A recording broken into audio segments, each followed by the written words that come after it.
What is up, YouTube? It is Road to Recovery, and it has been a while since I've made a video. Today I received such a good question on Twitter, I decided to share it with all of you. And the person had inquired about what are some examples of recovery. And I thought this is an excellent question because it opens up what is recovery, right? And I wanted to show you a few books that I had here.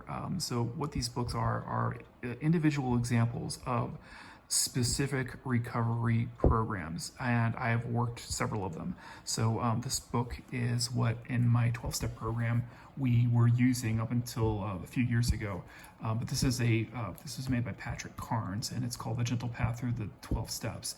And what it does is it folds 12-step program functions into an actual clinical model. So you're actually working with a clinical model when you're working this book.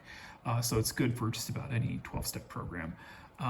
Likewise, there is the Facing the Shadow. Again, this was also developed by Patrick Carnes, and this is a lightweight clinical program. This is a beefy one, and so although it does mention the 12 steps here, and it actually does make reference to them, this is a full-out, really going into depth book. So if you have a substantial amount of issues, this is a fantastic recovery book.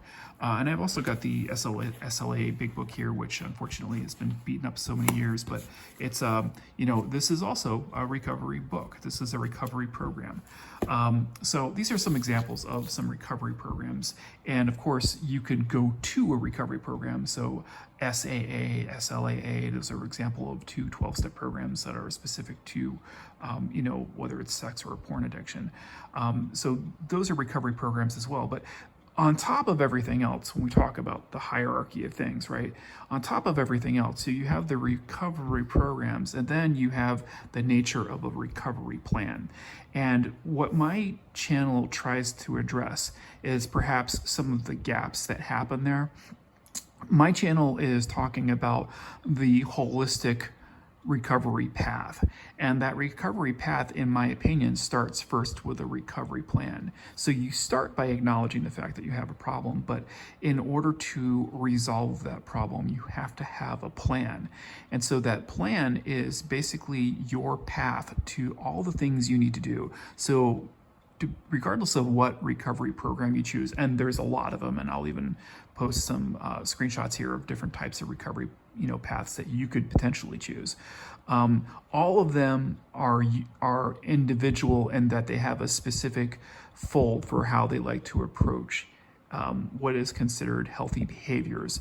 But what they all have in common is that they try to get you to force a process to getting recovered. And some of that involves, for example, getting books and literature and getting familiar with the program. So what do we mean by that? So if you're in a 12-step program, you maybe have not encountered the 12 steps before. And trust me when I tell you this, it seems easy. Well, there's only 12 steps. How hard could it be? But behind every single one of those steps, there's a separate set of things that you have to do to accomplish or work within that step. And that's where it gets in the weeds.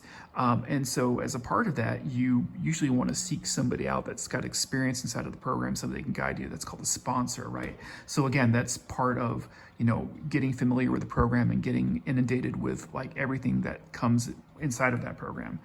There's also going to the physical meetings, which means that you have to go out and actually find a meeting that's nearby or find one that's online. And then of course there's, recovery partners. So maybe somebody who's not a sponsor, but somebody who's in your same shoes or close to it that you feel comfortable with, that you can share with. And now that I'm saying these things to you, I just also want to make clear that regardless of what program you choose, many of these options will be available to you, but also become aware of the fact that everything that I've just given you is a step. It's a process in building that recovery plan. So if you were starting a recovery plan, you would probably go out and see what types of programs are available to you to go join. B, do all of the things that I just said, which was try to find a literature, try to become familiar with the program. C, trying to find somebody that's inside of that program, whether it's a sponsor or somebody who that you can feel you can confide in, that can help give you a guiding process through how that program works. And then there's also working the program. So once you've picked out your program of choice, you're now officially, in there, and you're going to try working those steps or try working the program as the program dictates. And so that usually involves getting an inventory together. What's an inventory? It means that you write down specifically all the problems that you see with your behaviors. And then there's also, working the individual parts or steps that are inside of the program themselves. And then there's actually, making sure that you're attending those meetings. So just because you found a meeting, now you have to do the hard thing, which is actually going into the meeting and getting over the emotions of maybe, being hesitant about being able to share yourself. So that's all part of the process.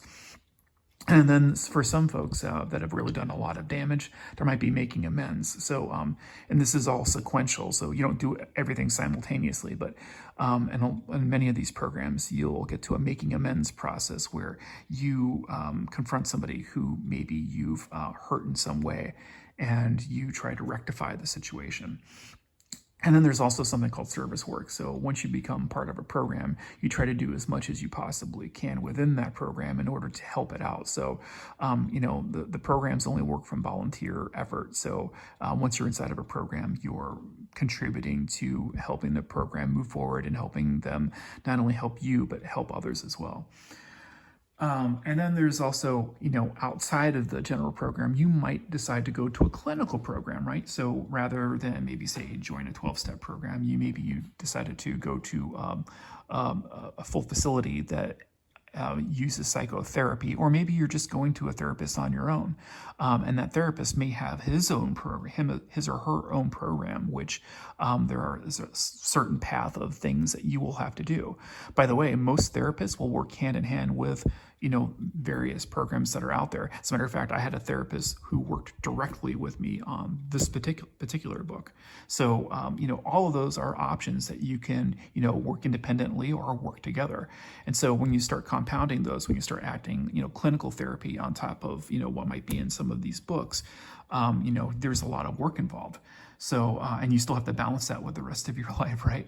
But the good news is that usually most of the heavy lifting is done early on in the program, and as you taper off, maybe you taper off on a clinical side of things, or maybe you're not hitting this as hard because you've already worked the steps, and now it's just you're working the 12th step, which is like just going back to the meetings and constantly working on improving yourself.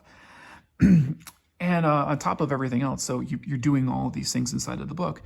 There's also meditation. I highly believe in meditation because what it does is it's a cognitive buffer. It allows you to be able to surf things like emotions, cravings.